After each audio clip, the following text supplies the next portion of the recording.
Yes, it is true. The Black Ace Hockey Podcast is back in action. My name is Ben Ives. I'm right here as always with your co-host Nick Jenks Jenkins. What's going on? What's up? What's up? It's a gloomy fall A beautiful day. day in the neighborhood.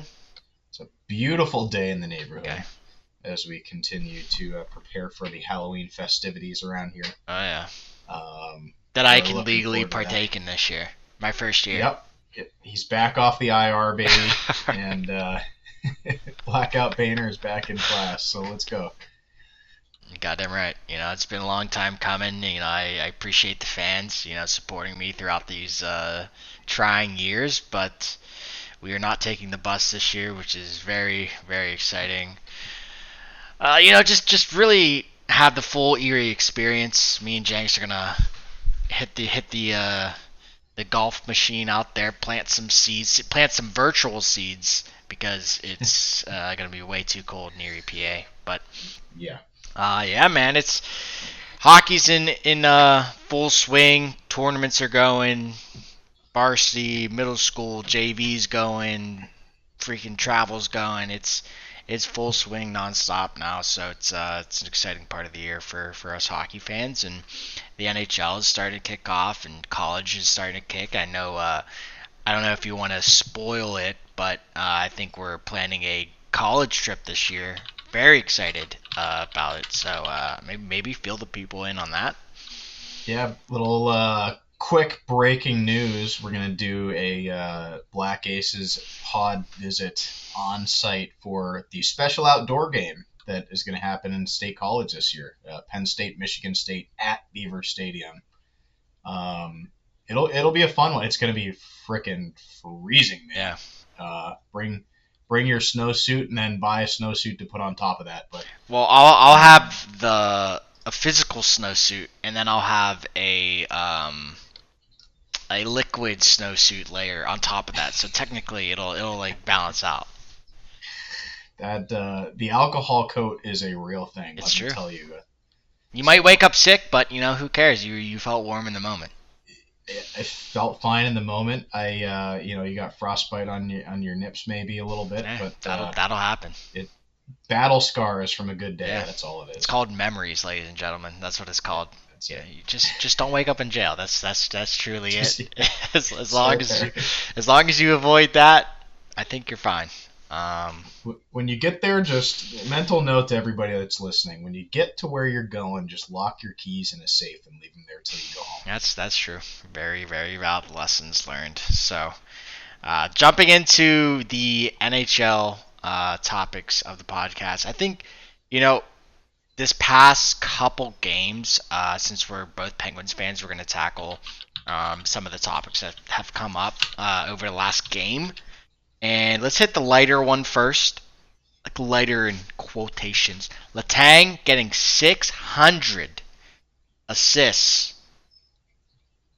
I I mean, this guy just does it all. He has strokes and comes back like every other year, I feel like. I feel like a lot of people forget that too. Like he hasn't had many. I don't need. That's probably not even true. I'm not even going to go there. But he's had more non-hockey related health issues Yeah. than just about anybody that is still playing, and he's still going, and he's still contributing. And clearly, he's gotten to a huge milestone number that shows how effective he's been for how long, and on top of all of the games that he's missed. That, like you said, he had a stroke. Um, just to come back from that at all Yeah. is incredible, and to continue to play at a high level is just unheard of. So, as a Pens fan, we're spoiled. We've been spoiled for very long. That trio of Malkin, Crosby, and Letang, and all the Flurry days, we got a little bit of a, we talked about that on the first pod, but we got a little dose of that again at the beginning of the season Yeah. here, just for old time's sake. But yeah, just Letang, such a special player for the organization, and congrats to him on all of his successes. Yeah, I think it's very understated how like that 4 or 5 years of being first overall, second overall, or in the top five have really been crucial for the Penguins. In Mhm. '03 we took Fleury, '06 Crosby, '07 Malkin, '08 Letang, or whatever it worked out to be like that.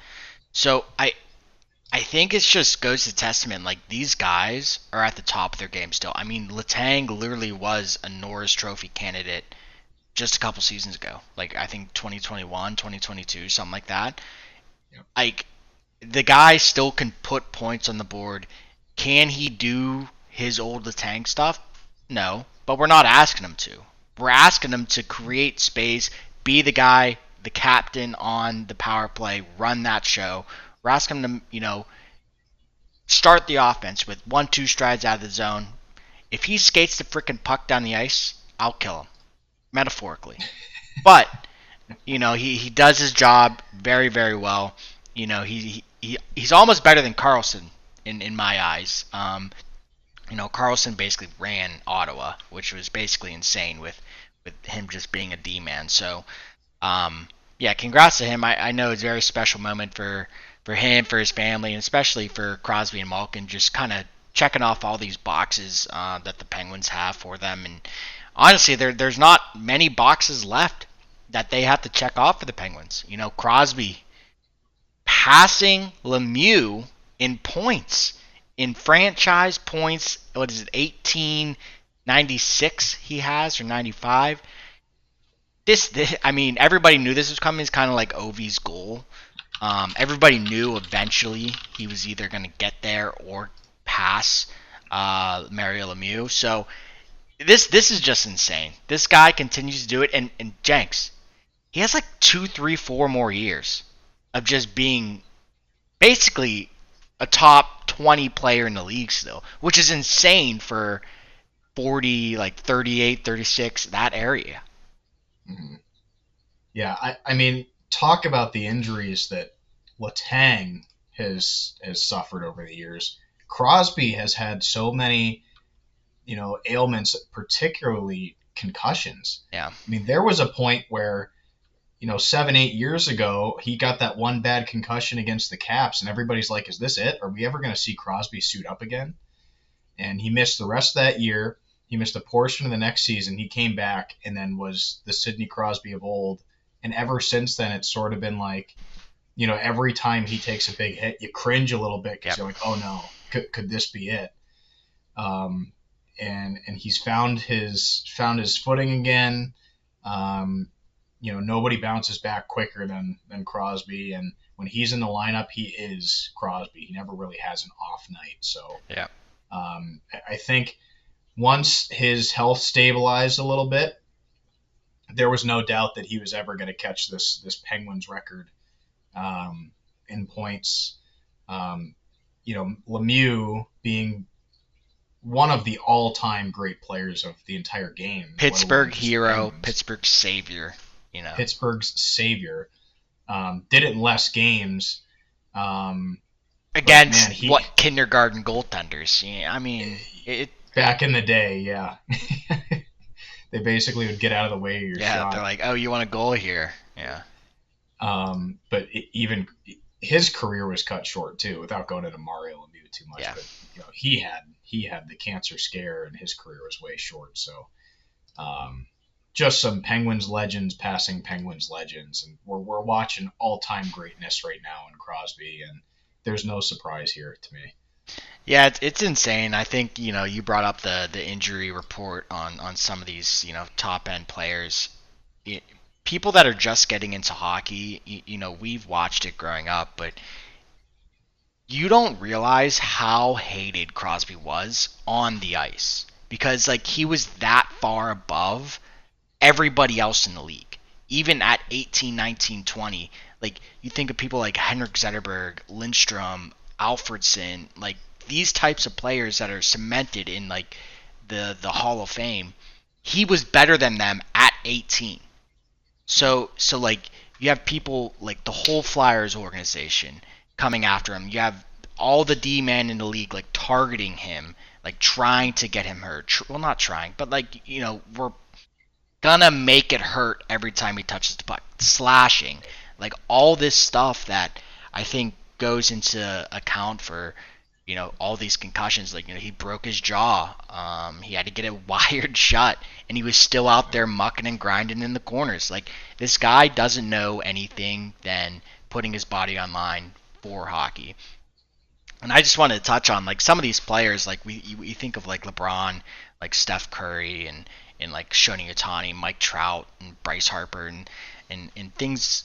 These high end players that go for a long time, they invest like $1-2 million into their body in the off season. We just catch a glimpse of Crosby training or McKinnon training at their house, in that Amazon documentary or whatever. But the personal chefs, the off ice trainings, the massages, the everything that goes into it is quite honestly pretty impressive that he's even able to do this this far with this many health issues. I would have bagged it up probably like first concussion. I've been like, Reebok paid me $1 gajillion already. I do not care at all. So, I some of these guys are freaks. I mean, Ovi breaking his leg and coming back a month later, like, Yeah. like broken in half, Jenks. I don't even know if a bone can heal that fast. He got Putin on the line, just like injected the Russian serum, and it like just magically went back together. But congrats to them, man. I know both of them really work their ass off for some of this stuff, and another player that works their ass off that's coming into the league on fire, Jenks, on fire. Which I love to hate, Jenks. I love to hate. And it's I know. Yeah. would I be me if I didn't hate on people? This not Scheffler, Schaefer kid up in New York from Erie Otters. I still think he needs to hit the weights, but the kid has scored in every game he's played in, point wise. I mean, Jenks, he's on a tear right now. He, a lot of times, especially as a defenseman, like you have to set the expectations pretty low because defending at the NHL level is so much more difficult than defending at the junior level. Just ask Owen Power. And yeah, just ask Owen Power. He still hasn't figured it out. Yeah. Guy's brutal. Yeah, Schaefer. It was amazing. Like I was fortunate enough to get to watch him live in juniors in Erie before he got hurt last year. It was amazing just the way he controlled the game. And at a junior level, like he's. I'm not saying he's Connor McDavid by any means, but he was that type of player that when he was on the ice, you noticed him. Right. Like, okay, he's in the play every time. He's driving the play. He's such a smooth skater, great vision. And he's showing that already in the NHL, which is just incredible. Yep. He's playing responsible defensively, but he's also making such good passes to set up his teammates. And I can't believe I'm saying this, but the Islanders are actually like not as boring to watch with him in the lineup. Right. So it's a good thing for the Islanders. I'm really excited for Schaefer that he's had this start. Certainly I've got a little bias as an Otters fan. I like to root for the Otters alumni for sure. But I think the sky's the limit for this kid. If he's doing this now and he just continues to develop, I mean, are we looking at like an Erik Karlsson type of career trajectory, or even like another Cale Makar type? Like, I think they play a very similar style, and if he continues this development trajectory, like he could be another Quinn Hughes or Cale Makar. Yeah. And maybe he has to add like 50 more pounds or something. He has to be slinging the bar up and down once or twice. Got to eat a little meat and start throwing some weights around. Yeah, that's all in development, right? Like you're 18 going into the show. Like most kids don't even know what a gym it is. So long way to development. And I like how the NHL has been promoting this new development style for some of these young kids because I think they've seen in recent years where like they Chicago just tossing Bedard in, Buffalo just tossing Middlestat in, and just saying like have fun, like you're supposed to be good, right? And Bedard's been producing and doing Bedard things, but somebody like Casey Middlestat where he was good in college didn't transition quick enough for the NHL, and the Buffalo just kind of bagged him and then traded him off the ads where he's started to have an up year. So I like how the Penguins are doing it with the Brunicky and what's the other guy? It's Ben Kindle. Kindle. It's double Yep. B's. That's how I can remember it. Ben and Brunicky. Yeah. So getting those guys in, like taking games off, sitting them out, like hey, rest up a bit, game management, NBA style, So I think that's a cool thing. On Schaefer, man, I was fortunate enough to go to the home opener. Not fortunate, there was tons of seats available because the Penguins are. Um, I don't know if they're good or not. They've been winning, so I'm gonna say we're gonna win the Stanley Cup. So, and if we do win the Stanley Cup, fuck McKenna, we don't need him. We have Crosby. But I think at the end of the day, um, Schaefer's going to be around for a long time. Would I like to see him on not the Islanders? Yes. Islanders isn't a big market. I know the Islanders fans love him. He did that interview last night after the win. He said he fucking loves this place. I don't know how. But when I was at the Pens versus Islanders home opener, when he was on the ice, people around me that don't even know hockey, they're like, "Oh, there's that Schaefer kid." Like you could see, like we were in, I think we had to take a Southwest flight to get to our seats, but you could see you could see him on the ice every time. Like exactly who that guy is, right? Like he's the only one that's moving on defense. So yeah, he's going to be very exciting to watch. Hopefully, he turns out to be a Makar. I don't know. Yeah. We'll Yeah. we'll see what happens, and moving throughout the years. Hopefully, we see more NHL teams, Jenks. I know there's been a lot of talk and buzz and rumors and swirling that Atlanta may have a team. Um, and what's the other? Arizona might get their team back if they ever want to pay taxes again. I don't know. Maybe we're having another team added down in Texas, or maybe there's another team up in the Northeast. But what's your take? Where would you, Jenkins, want to see an expansion team come next? Yeah, I was thinking about this the other day. You know, this topic of expansion has been hot Right. ever since, over the last several years, we've gotten um, Vegas and Seattle as expansion teams. And then, of course, like Utah sort of feels like an expansion team because it was a total rebrand, a move to a new market. So it's not truly an expansion team, but it feels like we got a brand new team in the NHL. Right. Yeah. Um, and everybody's like, okay, where do we go from here? Who's the next one? And you mentioned in some of them, Atlanta's probably the hottest name. Do we put a team back there again and try for a third time?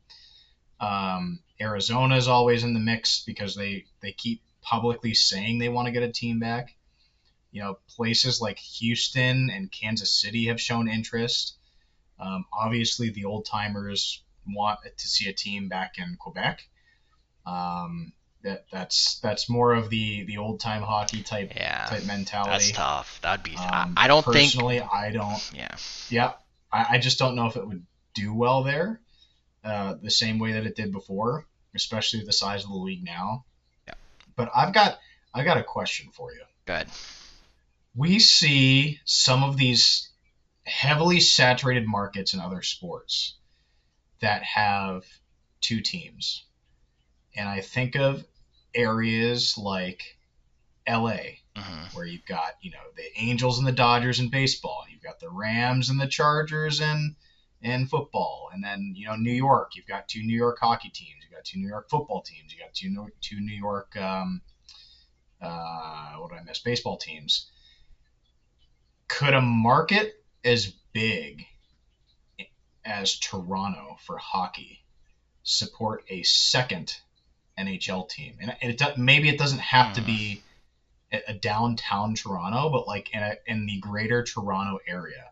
Like, could that market support a second team to expand in there with all the people that live there and all of the Toronto fans in Canada? If you put a team, London dominates the OHL. Right. Could you put a team in? Maybe London's not the answer because it's not a huge town and it's a little bit far from Toronto, but Mississauga, Hamilton, one of those areas just outside of Toronto, but call it a Toronto hockey team. That's where my mind's going. What do you think about that? I like now that you say it, now that you explain it, and you give the great like baseball reference or NFL where the Giants and Jets play in the same arena. You know, I think like or field or whatever you want to freak stadium. Um, I think something like that could happen. I worry about you're now dividing the Toronto fan base. Now Toronto people are Mm-hmm. freaking crazy. Like Mm-hmm. it's like on a different level than anybody can understand like just looking at it until you go and you like start following like the reporters and start following the fans and you're just like dude these people are nuts. um do you want to introduce another 2-3 thousand people to that kind of insanity? And where do you even put a rink? Do you have to split the Toronto rink for a bit? Like that would take a long time to build, right? Like that'd take what, a year, 2 years to build. If I had to go yes or no answer, could I see another team in Toronto? Yes, and I think it would be just as profitable as the Toronto Maple Leafs. Now, would it have the same type of crazy fans? I don't think so. Because like all those teams are what, original six, original 16 or 12 or whatever. So that's the historic behind it. I Yeah. think if you want to introduce something into the Toronto market, maybe it would. I don't even know how it would look like because I'd never see an expansion team going to Canada again. Like I literally don't even think they can. Uh, they'll do that. Yeah. Yeah. I was just thinking about that. I wondered your thoughts. I think it would be interesting to see, like, if they did that. There's so many hockey fans. Like, it's such a hockey dense area and Right. market. Like, there are so many hockey fans, and how many of those fans that are currently Leaf fans would be like, I'm so tired of the Leafs not making it out of the first round. I'm going to try something new.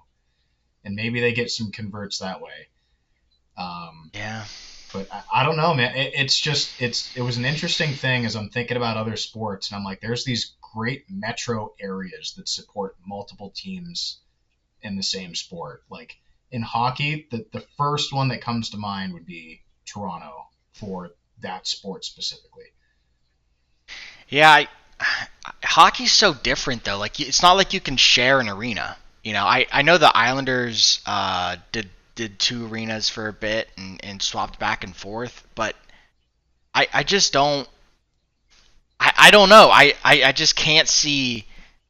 Because where are you supposed to put an arena in Toronto? You said greater area, but I I feel mean, like like, that whole like little peninsula is packed. oh, it's packed, but I'm saying like you could, in theory, you could take like I think Hamilton is the biggest, close city. I mean, in theory, you could put one like in the Hamilton area and still call it like it's an hour from Toronto. Right. Like you could still call it like the Toronto whatever. Yeah, you And definitely need an hour difference yeah, for sure. the Okay. actual rink would be outside of Toronto, but it could still be the Toronto team, or hell, you can call it Hamilton. Hamilton, What's Mississauga in? Mississauga is sort of the greater Toronto Is area. it? I mean, they're much closer to Toronto than Hamilton. Oh, okay. Okay. I was gonna say because like I feel like a lot of people know Mississauga just from like well in the hockey realm, just like going Yeah, there in and out. So maybe if you want to like look there, look at the Hamilton area. Now that like we're working it through, I could see it. I could see it. yeah, yeah. All right. I don't know. It's just like I could see maybe something going in, but I think we need to fill out the United States more because I think there's more potential in the United States to grow the game. In Canada, you're just tossing money away. Yeah, I don't know. Like it's so tough.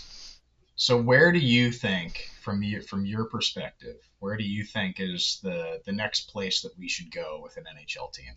Well, you certainly can't go back to Atlanta. Failed once, will fail again. That it It just failed it's twice. yeah. It See failed what I mean? twice. Like it's just not feasible. Like when I think of Atlanta, I think of golf. Like and that's it. Like maybe football, but that's not even the thing that comes in like my mind. Um, I think they care more about their Georgia Bulldogs than literally anything in the world. Yeah. So trying to smash a hockey market in there is it just doesn't make sense. Maybe with the Florida Panthers winning and all the parades and parties and stuff that they brought over the last couple of years, maybe that's introduced people to hockey. But Hmm. I would like to see somewhere maybe up in Minnesota again. I think when you say where is the biggest hockey market in the United States, I think of like Wisconsin. I think of Minnesota. I think of Michigan. So I think if we want to introduce something, I would say up there. Or Texas, I would definitely do a Texas team. I think the success of the Dallas Stars have had over the last 6 years have introduced hockey to the South. So I think Hmm. maybe smashing another team. I mean, you have Dallas, you put one in Houston, put one in El Paso, San Antonio. I mean, you could put one in San Antonio and have uh, the Spurs fans right there. So it's easy conversion. Um, Hmm. I think with hockey, you definitely need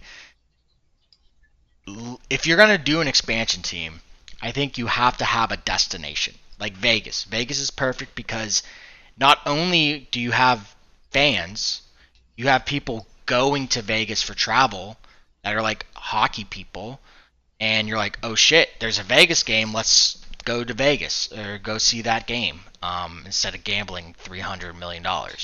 Right? Utah, Salt Lake City is perfect because that owner is literally building up that whole NBA rink or NBA arena, and then now he's having a hockey team right there. Arizona, I don't know if it'll ever be back again. It, I don't know. I don't know because they were so hardcore about water that it's gonna be tough. But they have a football team that needs water, so I don't know. Somebody didn't get something done, or somebody pissed off somebody there. I look at a place like Kansas City with the success of Patrick Mahomes and Travis Kelsey and those types of people that want to stay in Kansas City for a long time and own things, right? Maybe Patty Mahomes gets interested in hockey. Maybe he's like, hey, I want to toss my $500 million into a hockey rink. I don't know. I think that'd be cool. So my top two, if I had to pick, San Antonio or Kansas City, I think are probably the best open markets for hockey to start developing in that area. Yeah. Like you Yeah. can't put one in Vermont. No, you can't put one in Vermont. I was just trying to think like outside the box a little bit, other than the names of the Yeah, cities that we've already thought of. I think you brought up a good point. Like Minnesota is a hockey hotbed right. for the U.S. Could that region support another team? Wisconsin's another big state for hockey. They don't currently have a team. They've got an AHL team. Could they support an NHL team? Put Is a one in good Madison. question. Like it's big. I It's mean, a big enough city.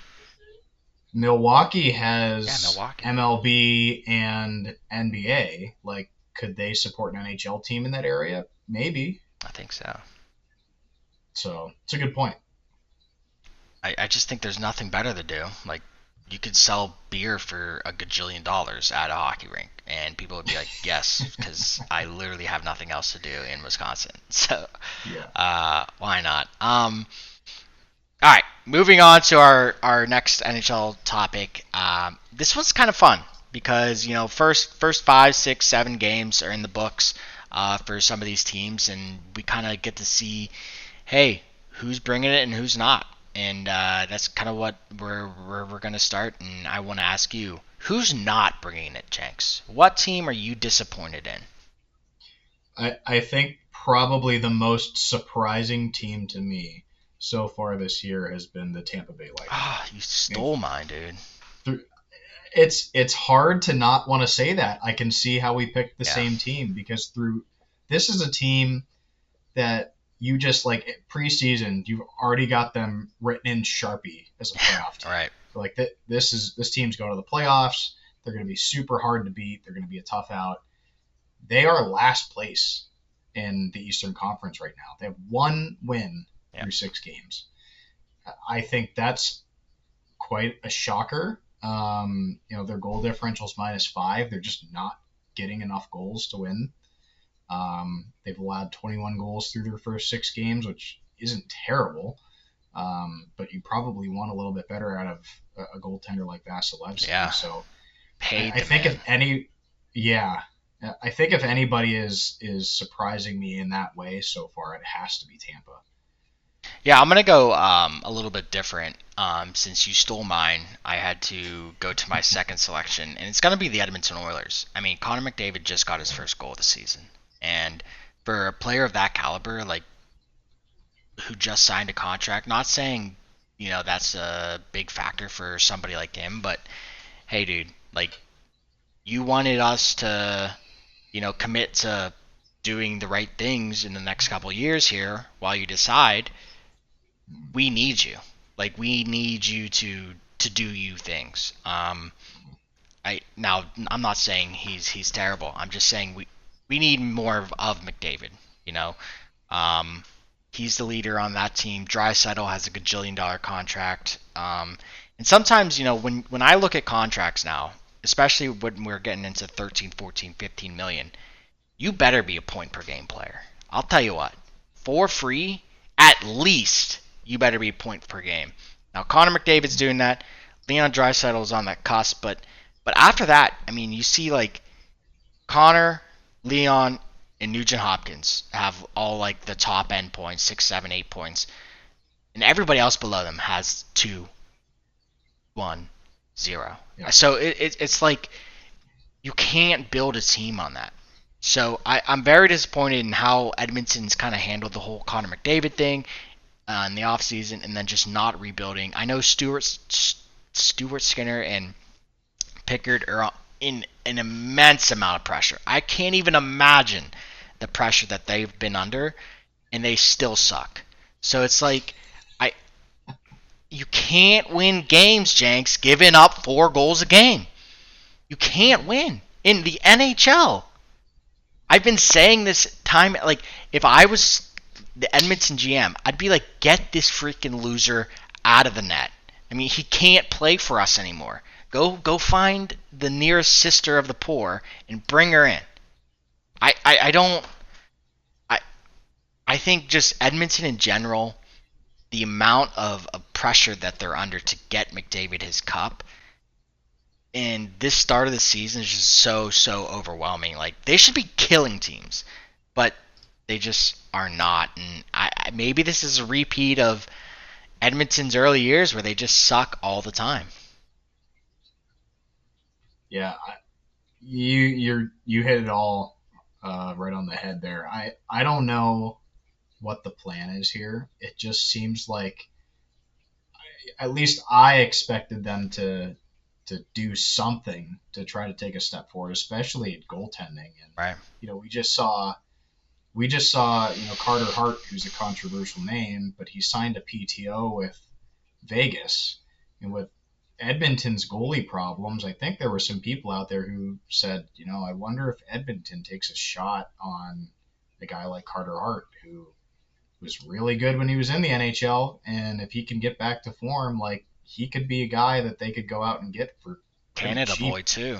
So So yeah, I don't know. I think there's a lot of questions around Edmonton Oilers, and maybe they just didn't want the extra PR hit because I'm sure Vegas is yeah, going to be in and out for next couple months. But yeah. it is what it is. Um, let's flip over to the other side, Jenks. Who's on your hot list right now? So I'll just quickly plug the Penguins because they are performing way better than I think anybody expected. Yeah. I mean, if you would have asked me, they're 5-2 right now, right? If you would have asked me before the season started what their record would be through 7 games, I probably would have said the inverse. I said they'd be 2-5, All right. and they're just getting it done. They've looked good. They've beat a couple good teams already. Dude, Um, we have a decent team on ice. On paper, it sucks, but when they play, it's not bad. you infuse some of this young talent with the older veterans who've gotten it done. Maybe Sully was holding us back a little bit. I don't know. I just Yeah, don't. I don't think he likes new guys. I don't think he likes people that he's either played with, coached, or like they're veterans. I don't think he likes new talent in a sense. said I'm only using you if you've played your 1,000th game already. Yeah, Otherwise, seriously. sorry. Like, let's sign Lars Eller for the 19th time. Like, oh Yeah, my god, man, we get it. He but sucks. yeah. Who's isn't Kevin Hayes still on our team? Like, Yeah, there's no that reason for guy. that. He's benched like every Um, game now. Guy's yeah, brutal. as he should be. But the real team that I want to just touch on quickly is the Chicago Blackhawks. I think a lot of people, including myself, had them penciled in as being one of the worst teams in the NHL again. You just look at that team on paper and you're like, okay, there's a lot of good young talent here, but I don't see anything that tells me this team is going to be better this year than they were last year. Yeah. And Bedard looks really good. Frank Nazar has taken a step. He looks really good. They're getting really good goaltending from Spencer Knight. Like, it might be too early to say that Chicago has officially turned the corner, but Really? they're Okay. they're, they're starting. I mean, there's going to be ups and downs with how young that team is. Right. Like, they're Yeah. going to go through a losing skid at some point, but it's starting to come together. Like, this looks like a good hockey team, and a lot of their core, the guys who are the most effective right now, are these young guys that they drafted to be that type of player. So I think the trend is heading in the right direction. I don't think this is like suddenly they're going to make playoffs this year and surprise everybody that way, but I do think they're heading the right way.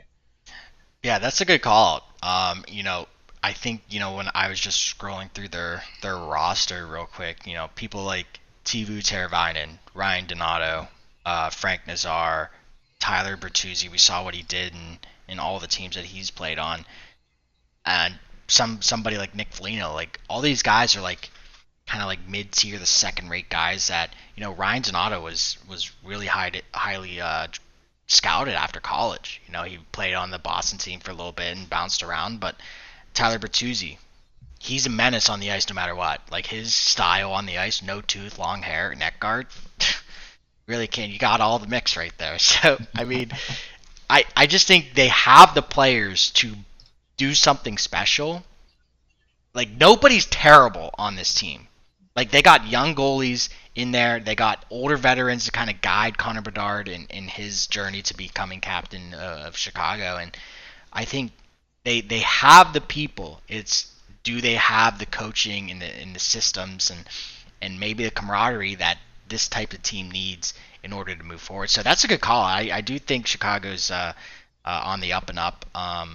Another team I did call out before the season started, and of course they're proving me right because all I do is speak facts and truths. Detroit Red Wings, dude, they are on fire, 5-1.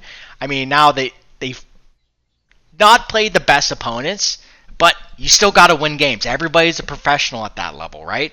So I just think Dylan Larkin's having a heck of a start. 11 points already this season. I I don't know what to say. I mean, DeBrink Daddy, he's out there freaking wheeling and dealing. Yeah. They got goaltending that's on fire right now. With you have Johnny G, and then you got Cam Talbot. You got all these wily vets in net that are just like, just let me stop the puck. Shut up, and just let me stop the puck. That's all they care about right now. Cider's having a great year so far. They have Patty Kane that wants to go out with a bang. I can't not like these guys right now. Red Wings are by far the swaggiest team in the league. Everybody's rotating back to them. They're not the villains of the NHL anymore, like when Babcock was coaching and Nick Lindstrom and Zetterberg were on the freaking team. Jenks, this team is by far. I would say I'd pencil them in, Jenks. Conference runner-up. Conference runner-up. Wow, you think they're going to finish second place? Right, because the Penguins are going to Wow. finish first. Because Penguins are President's Trophy winners this year for Yes. sure. I think I like Detroit as a call too. I think that's a good pick. I agree with everything you said. I mean, they've got the right core there. They've got guys that can score. They've got good defensemen like Sider who can bang bodies and move the puck. They went out and got John Gibson before this season to hopefully Pittsburgh boy. Hopefully, yeah, Pittsburgh boy. But hopefully that solves their problem in net. They've had a rotating cast of goaltenders there for the years, so they're off to a hot start. We'll see if they can keep it up, but I do think they're another team that is heading the right direction as far as the rebuild goes. Yeah, my concern for Johnny G is just health. He's been in and out. He copied Glassbone Jones when he was out there in LA, so it's going to be a long season for him, and hopefully he figures it out. Dylan Larkin can't get hurt. If he gets hurt, the season's over. That's Captain Almighty. So good luck to them. I'm really high on them throughout the season, and they're super fun to watch anytime they show up. Just because young talent again. If any team has young talent, I freaking love it, because in Pittsburgh we're so not used to that. We're so used to just like rotating in, freaking old heads. Jeff Carter probably still on the payroll. College hockey news, Jenks. Let's hear it. Yeah, let's do it. It's we are just a few weeks in. I think we're like 2 weeks away from games that matter. Well, yeah, I was gonna say games that matter. I've been seeing just a bunch of teams like Minnesota and Penn State play just like RMU or like Niagara, like tune-up games almost. Yeah, that's typical for college hockey. You bring in the smaller schools to play. It basically is as an unofficial preseason, right? Right. And then get into mid-November, and that's when the games that matter, when you're playing your conference, starts. Wouldn't you love to get scouted to play NCAA hockey on a full ride to like Mercyhurst just to play somebody as a freaking tune-up? Like, oh my god! I would. No way, man. Did you see Mercyhurst? I think it was Michigan. They lost like 11-0. Oh no, I didn't see that. You didn't see that? No, oh god. I'm pretty sure it was Michigan. I could be wrong, but I mean, it was one of the first games of the season, and they just got waxed by a real team. Yeah. And it's like, okay, we're clearly showing the disparity between some of the big programs and the lower tier programs of Division One. But they're all going to the show. They're all going to the show. Right. Yeah. So it doesn't matter. Yeah. So a couple weeks away from the important games. Cannot wait to see that first Penn State Ohio State game, as that will be their first challenge of the year. But as of right now, the Michigan State Spartans are ranked number 1. Western Michigan, who won it last year, number 2. Michigan 3, BU 4, and Penn State rounds out the top 5. 3 Michigan teams in the top 3. All 3 Michigan All teams 3 Michigan teams in the top 3. Jesus. Yeah. Is there an Eastern Michigan? There is an Eastern Is Michigan. there? I don't know. EMU. Okay. I don't know if they have a Division One hockey team or not. But there's also a Michigan Tech. Oh, that's right. So Yes, yes. there's a lot of Michigan Yep. teams. Um, so that's where we sit today, basically, as we're getting through the first couple of weeks. I know going into the season, the two teams to watch were really Michigan State and Penn State, because of the Really, the only high one name that's prospects that talked they got. about. Yeah. Yeah. But Western Michigan returned a lot of guys. Michigan has a lot of draft picks from last year that they retained. Um, but as far as like the recruiting classes, the high freshman recruiting classes, it was Penn State and Michigan State. So far the returns are looking good for both of them. Still pretty early in the season, of course. Yeah. The To me, I'm making an observation. I did not do any statistical analysis here or anything, but to me, it just feels like there's more scoring this year. I've watched a lot of highlights. I've watched a couple of games when you can catch them. ESPN has been showing quite a Big Ten few, Network or something actually. like that. Yeah. It just feels like there's a lot more scoring this year.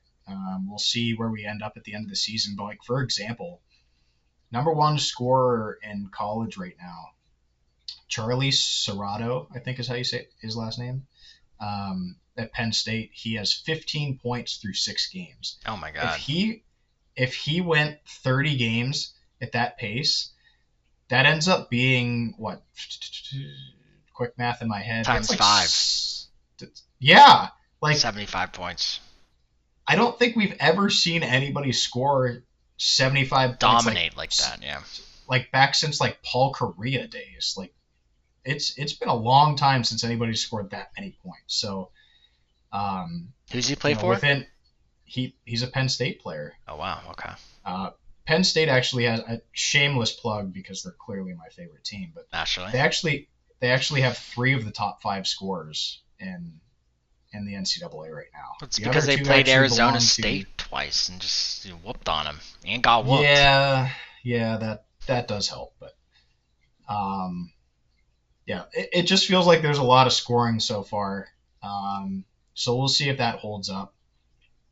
Obviously we plugged off the top of the show that we're going to get to see the outdoor game. I'm really excited for that, uh, especially with all of the um, all of the future NHL players that are going to be Yeah. on both of those teams. Like it's going to be a star-studded lineup. So yeah, we're off to a hot start. I think the teams who are expected to be doing well so far are doing well. Um, and what really is going to matter, and we'll touch base again after we start seeing some of these important games, the conference games. But man, my initial reaction to all of this is just like, wow, the Big Ten looks like they've got to be like just salivating at the chance to win the national championship Right. this year between Michigan State and Michigan and Penn State being the top 5. I mean, they've also got Ohio State as a ranked team. They've got Wisconsin as a ranked team. Minnesota is always ranked team. There they are. They're ranked 12 right now. But between all those teams, like they just seem to me like the strongest conference to start the season. But Yeah. We'll see. Always shakes out. It always end up being just like some janky ass team that flops in, like Western Michigan, and somehow like Yeah. everybody just didn't know they were a team until they got to the show and whoops, take home the trophy. Yeah. But yeah, that's cool. We're gonna be bringing you college hockey news every podcast as always, like we did last year. So continuing that. Jumping into our buyer rundown here. A couple topics that are actually pretty interesting this year. A couple ways we can go with them, but let's start with 2 quick ones. Marchand finally gets his day in Boston. That was kind of recent. Just quick thoughts on that, and then we have another Marchand topic. Yeah, this is the positive side of the Marchand stuff right now. Right. It's so obvious how loved that guy was in Boston. Like wins a cup with a different team last year. I'm sure there were some fans that were a little bit butthurt about that, but he goes back to Boston and he just gets this minute plus long ovation after the video tribute that he got.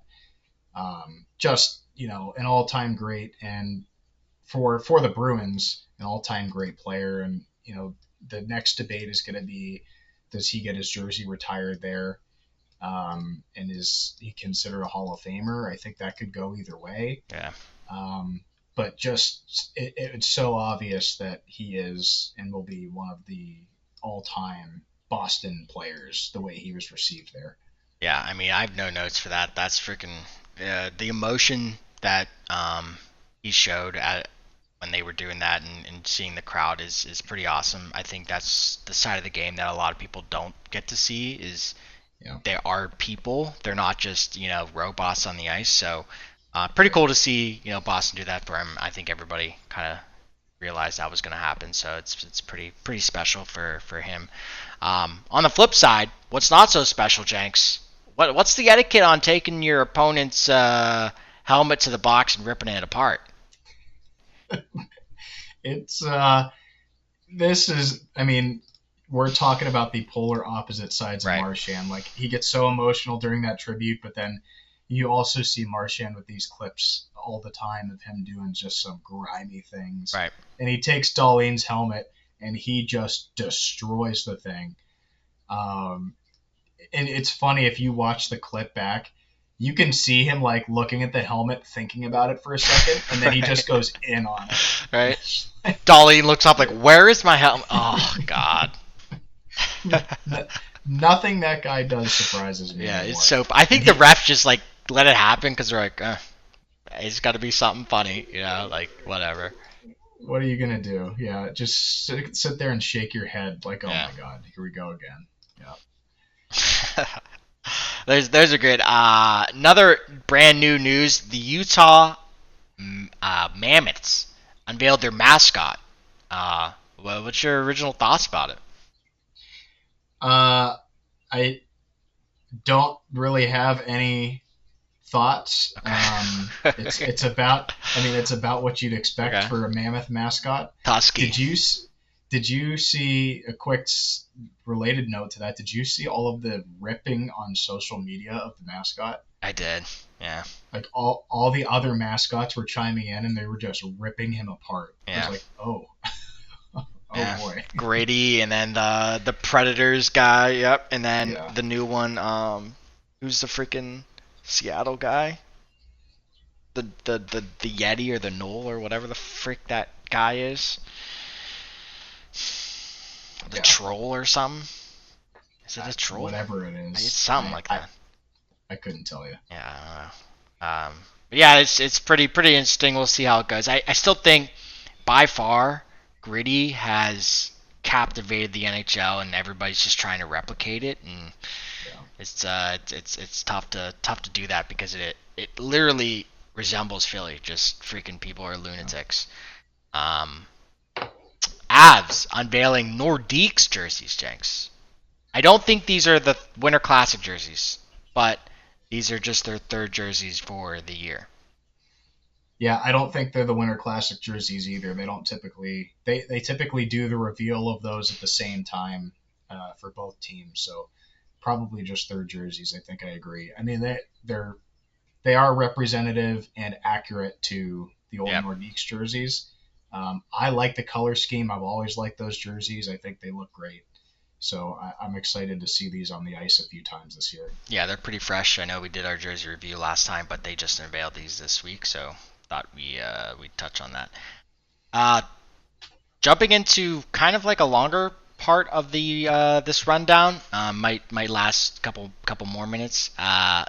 Way too early picks, Jenks. We're talking the fun trophies, the Calder, the Vesna, Rocket, and Hart and Norris. I want to hear maybe one or two people that you think could possibly win, and then your favorite for the Calder Trophy first. All right, starting with the Calder Trophy. I mean, we already talked about him. I think at this point the favorite for the Calder has to be Matthew Schaefer. Yep. The way that he is transforming that Islanders team, the way that he is dominating when he's on the ice as an 18-year-old in the NHL, it has not gone unnoticed, and I think he's first in points for rookies too. On top of all that, Yeah. so it's gonna be he's gonna have to slump if anybody else is gonna catch up to him, and somebody else is gonna have to go on a hot streak. Some of the other big names that you might want to keep an eye on are like Ivan Demidov in Montreal, that Snuggerud from St. Louis.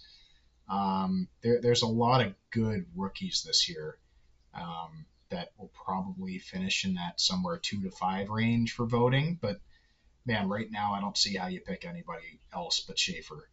Yeah, I mean, for the NHL, this is best case scenario, first overall draft pick again, kind of dominating, getting the accolades that he needs for NHL's marketing department. So I think my first definitely pick is Schaefer, like you said, and I think the interesting part is who's going to come in second. And I think that person's going to be Demidov, just from hype alone. Like, just the things that he did in playoffs last year, I think are still going to be in people's mind. I think him and Zev from Minnesota are going to be 2 or 3, and then you'll have Snugger Rudd from St. Louis in like 4 or 5 area. I just don't think there's that many rookies as far as like D-man go that can pass Schaefer in just name and just like the value he brings to an organization. But Ivan Demidov is going to come real freaking close. If he scores and he has some sick goals this year, I think he may get past him. Moving on to the Vezina Trophy, Jenks. This one's interesting because we haven't had a lot of top end talent right now as far as goaltending. But go ahead. Yeah, no, that's exactly what I was going to say too. Like if you look at all of the goaltending stats through the first couple of weeks here, like all of the starters appear to be struggling.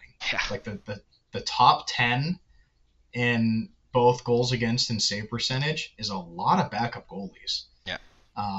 But for the Vezina at this point, like if anybody's playing well, it's Igor Shesterkin, and clearly the Rangers can't score goals. So if they're going to win games, Igor's got to stop everything, and he's doing a pretty good job of that so far. He is, almost an entire half point better than the second person in goals against average. And he's almost got a 960 save percent. Like that is ridiculous numbers Yeah. through the first 6 or 7 games that everybody's played. So Igor's always been one of the top goaltenders on paper, and he's so far this year he is showing it. So my too early pick for Vezina's got to be Igor. Yeah, I think Igor, we saw last year how awful he was in playoffs and towards the end of the season. So can he keep it up for a full season, Jenks, or is he a Hellebuck type player where he just playoffs gets into his head? I like a guy like Logan Thompson. I think what he did in Washington last year was absolutely special for a guy like Ovi to have, and they did win the President's Trophy basically on Logan Thompson's back. So I'm gonna pick him for the Vezina. I think somebody new, somebody fresh into this category is what we need.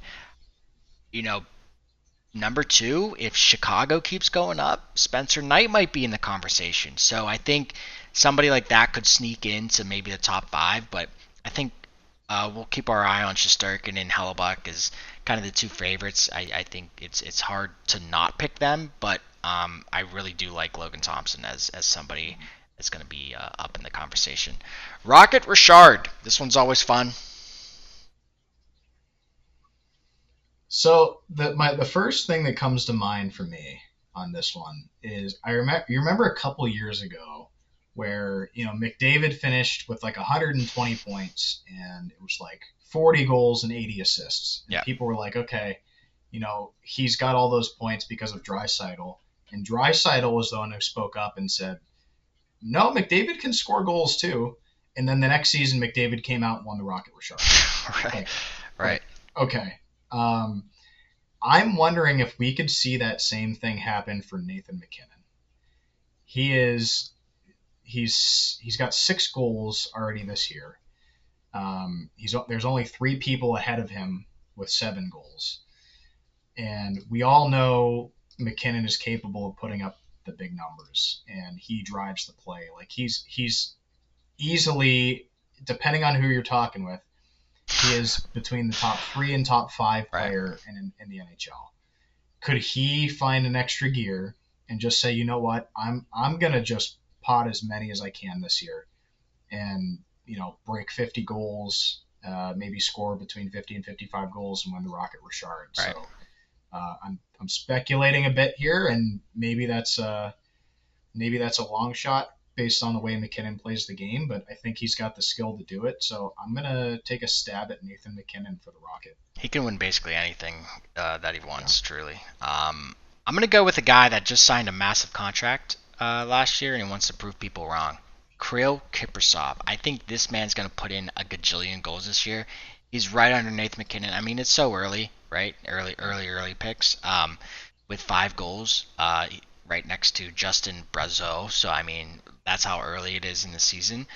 So, I would love to see a battle between McKinnon, Matthews, and Kaprizov for this Rocket Richard trophy, honestly. But my early pick is Kirill Kaprizov. What's next? Hart Trophy, MVP, Jenks. Who is it? So I'm also gonna do it. You could look at the stats and say that's an easy pick, but if you think about all the talent in the NHL and this guy's history, and he's been up and down in the media, he's on his second team. He's the forgotten guy because he was taken second overall in the McDavid sweepstakes. I'm wondering if Vegas has a dominant season and they go deep into the playoffs again and maybe even win it. I mean, I picked them to win it again. And Jack Eichel has a career year for them. Like if he was, again, we said this so many times before, if he was not in the same draft year as McDavid, he would have been the number First one overall, pick. right? So he's got the pedigree to do it. He's got a great team around him. I think if Vegas has success this year and that he can finish up the top there in scoring, I think he's the Hart Trophy winner this year. That's actually a pretty good pick and good breakdown right there. Man, now that you say that, it's so hard to pick anybody else. I look at Nathan McKinnon. I feel like he's always in the conversation every year. Just the way he plays and carries that Colorado team. If you remove him, that team's dog. I mean, it's real bad. So it's just like Jack Eichel. You remove him, that team might survive, but I think he's kind of turned into the heart and soul of that team. I know they added Marner, but Marner's a side character. He's a side quest. Marner doesn't bring life. Just ask Toronto. He doesn't bring it. I think I'm gonna go with Kaprizov, dude. Kaprizov. I mean, I just think he does so much for Minnesota that it's really hard not to to want him to do well and to think he could be kind of like a Kucherov. He could be the next Kucherov that we're looking at. So I truly think, I mean, Kuch has had a slow year this year, and do you give it to McDavid? I just don't think we'll see that again because it's getting tiring. I know you could give it to him every year, but if I wanted to do something different, I would give it to Kaprizov, to be honest with you. So that's who I'm going to pick for the Hart Trophy. Moving on to the Norris for the D-Man, Jenks. Who do you got? So this one to me is pretty cut and dry, and you just said, without McKinnon, Colorado is dog, and I think you forgot about one other guy, and that's Cale Makar. I didn't forget. Okay, noted. Bane, you heard it here first. Bane is not a Makar guy. I am. It's just like, who's gonna score the points? Who's Makar gonna pass to? Who's gonna get the passes to Makar? Nobody. Makar is the one doing the passing, and all you got to do is go Look at Ottawa, Jenks. What did Carlson do? But 1 year, he had to do it all, everything. Alfredson had the Yep. full mustache and sideburns at that point. He Yep. had to do That's it all. true. Yeah, that is true. But Makar, man, he's so much fun to watch. He's such a good skater, such a dynamic player. He's involved with every play. He's off to a hot start this year. He's already got 8 points to start the season. I just feel like he's always a preseason favorite to win the Norris, and with the start he's having, and there's no reason to think that he's gonna slow down from this. I think he's a shoe in for the Norris already, barring a dramatic collapse. But I think he's probably going to win another Norris Trophy for himself. So Yeah, I mean, it's so hard not to pick him, but I think based off of last year alone, somebody that really kind of carried a team and just his deep presence, not as much as kind of like a Victor Hedman type player, is this Chikrin guy from Capitals. He signed a big deal, cheeky, that guy. So, he started off the season hot, 6 points. He's never going to get as many points as Makar, which I think hurts him in the long run for like a Norris type of season. So I just look at him and say, if we were going to go the route of a player that's not scoring a ton of points, I'd pick him because without him, the Capitals defense is kind of dog shit. So, and then Logan Thompson would have to save 25 more goals a game. So it's tough to see Washington without him right now. He's bounced around a couple times in Arizona, Ottawa. So glad to see him actually get a decent run at things with a team that's built right. yeah, Jenks, what's up with the hat? You a Blue Jays guy all of a sudden? big Jays guy. It's basically like the Dodgers have built this super team. Every Um, year. it's almost to the point where, like, I've heard so many people say this, and I think there's a lot of truth to it, but it's the Dodgers have gotten to the super team level where they're almost on par with the Yankees. So like if you're not a Dodgers fan, you're rooting for everybody else. Right. Um, so I think the Mariners Blue Jays series was exciting. I think they have their hands full with the Dodgers, but I'm sure a Jays fan for at least the next 7 to 10 right. days here. Right. Okay. All right. Breaking off the hat. I see. Any final thoughts, words for the people? Nothing. Nothing too special to report, man. It's just another day, and as we get into the hockey season, um, you know, make sure that you guys are catching some hockey. Um, get out. But I always like to plug this. I plugged this last year too. Get out and support your local teams too. Not everywhere has an NHL team, but there's probably a junior team or a minor league Yeah. team or something somewhere, somebody near you. So get out and support hockey. And you're almost guaranteed a fight at some of these games. Some of these local teams, you're almost guaranteed a fight. So at least go to watch Yeah. that. Yeah. Yep. So make sure to follow us on Black Aces Hockey Podcast at Spotify, YouTube, Instagram. And as always, guys, my name is Glenn Adams. I'm right here with your co-host, Nick Jenkins. And we're out of here. Later.